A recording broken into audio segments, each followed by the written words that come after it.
Labas visiems ir šiandien aš ateinu pas jumis su savo rugpjūčio TBR.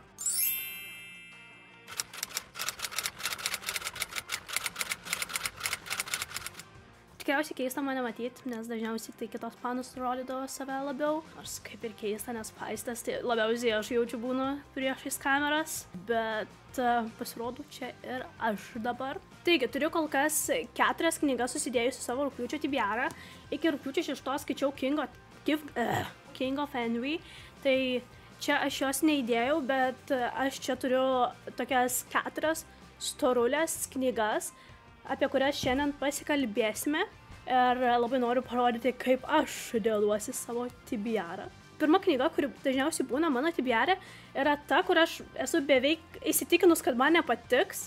Bet aš turiu ją fizinę ir kadangi aš savo fizinį TBR noriu kuo labiau mažinti, išparduoti ir panašiai, ypač tas, kurios man nepatinka, tai būtent dėl to aš ir stengiuosi perskaityti jį.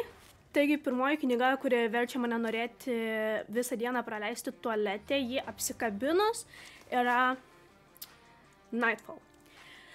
Tai yra paskutinė Devil's Night dalis ir man tiek nepatiko ta serija, kad aš tiesiog noriu ją išparduoti, nes iš tikrųjų aš turėjau labai didelius expectations, susižvėjojau originalius viršelius, nes aš buvau kinda įsitikinus, kad čia man bus Holy Grail knygos. Aš geriau visą savo gyvenimą skandinčiau save romantinių knygų liūne, negu dar kartą skaityčiau čia knygas, todėl aš noriu kuo greičiau pabaigti. Ar aš noriu ją skaityti? Ne. Iš viso, ar aš šitą knygą laikysiu savo rankose, kuri yra padėlkinė iš AliExpresso už 3 eurus, už kurią sumokėjau 10 kartų daugiau. Tai ne 10 kartų. Aš už šitą padėlkinę knygą sumokėjau 50 eurų. Ar mane Taip. Ar aš noriu ją skaityti? Ne. Ar aš ją skaitysiu? Taip. Antrą knygą savo TBR aš renkuosi taip, kad jie kompensuotų visas blogybės, kurias aš patyriau su pirmąja vėmališka knyga, kad mane tiesiog apvalytų emociškai, fiziškai ir visomis kitomis prasmėmis. Taip, šį kartą aš pasiėmiau, manau, puikų pasirinkimą. Tai yra Sieros Simon knyga Priest.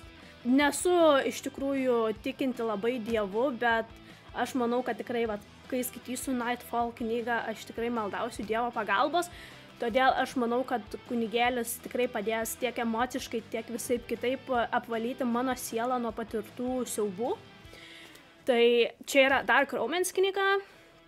Ką galiu pasakyti, iš tikrųjų daug kas rekomendavo, sakė lengvas skaitalas, kadangi aš turiu ten kažkokius fetišus su kunigais. Ne, savi. I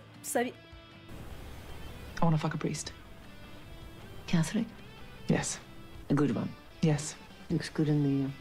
Yes. I understand. Tai antroji knyga. Priest. Let's go. Tai trečioji knyga mano TBR yra Say You Swear autorė Megan Brandy. Tai iš tikrųjų ši knyga yra Aistės rekomendacija. Aistė sakė, jai patiko, Aistė sakė verkė, Aistė sakė veikiai palinto po jos odą. Ir trečiasis variantas mane labai sužavėjo, nes bet kas palenda po mano odą, man patinka. Tai aš net nedvėjodama šitą pasiėmiau. Ir šiaip, we all listen to our mothers, okay? Tai čia yra, kaip žinau, romantinė knyga apie 2 veikėjus. Iš tikrųjų labai nesispoilinau ir labai nemėgstu aš skaityti gale aprašymų esančių, nes tiesiog daugumo jų išspoilina, kas vyks knygoj. Ir dažniausiai skaitant, tai aš tiesiog pasižiūriu Goodreads'e rekomendacijas, draugų rekomendacijas. Čia bus mano antroji romantinė knyga šią vasarą. Tai kažkaip nesijaučiu labai excited, bet kažkaip nesijaučiu labai excited dėl beveik viso savo rugpjūčio TBR-o. Neseniai perskaičiau King of Envy, kuriam daviau 3 žvaigždutės, nes man buvo tiesiog per saldu. Man reikia, kad taip, žodžiu, supratot. Ir trečioji knyga yra pagal tai, kad mamos klausyk, bet savo daryk. Tai aš šiaip nepalaikau piratavimo ir tikiuosi, kad nepalaikot ir jūs, bet aš mėgstu knygas iš savo draugių, ypač audio knygas, ir kadangi turiu fizinį variantą, bet kadangi labai geras yra audio knygos visas vertimas ir panašiai, tai galimai bus pasinaudota Gitanos akauntu. Šiaip nepyzdykit iš savo draugų, nebent jie nemato, nes nepagautas nevagis. Žodžiu, tikiuosi, kad Gitana nematys. O šiaip šita knygų serija, aš nežinau, man visai patiko. Buvo keista, nes aš nelabai įpratau prie viso to pasaulio, nes kaip ir nerealistiškas, bet kaip ir nefantastinis. Tai toks labai mėčiausi ir iš tikrųjų nesupratau, kur aš esu ir ką aš skaitau. Tai dėl to tas man buvo gana nemažas minusiukas, dėl to aš man rods daviau 3,5 ar 4 žvaigždutės. Bet šitos serijos audio knygos yra something else. Ta prasme, vien dėl audio man patiko, labai smagiai prasiklausė. Tikiuosi, kad bus panašaus lygio ir šita knyga, nes tiesiog lengvas klausinys, serijiniai žudikai ir, žodžiu, viskas, ko reikia mano nesveikai galvai. Taigi čia yra mano visas suplanuotas rugpjūčio TBR'as.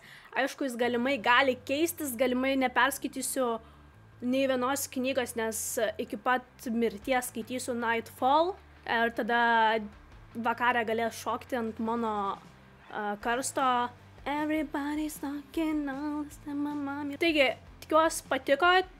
Pakomentuokit jūs, ką jūs esate išsirinkę savo rugpjūčio TBR ir ką žadat skaityti. Tikiuosi ir linkiu jums perskaityti daug daugiau knygų nei aš pasirinkau. Ir galbūt labiau jums patinkančių, bet kadangi aš mėgstu traumuoti save ir padaryti savo gyvenimą more miserable than he is right now, tai aš pasirinku knygas, kurios mane traumuoja labiausiai. Bet laukiu visai rudens. Rudens TBR'as viso jo rudens turėtų būti neblogas, nes aš rudeniui pasilieku visus savo thrillerius, horror knygas ir panašiai. Tai turėtų būti kažkas kitokio.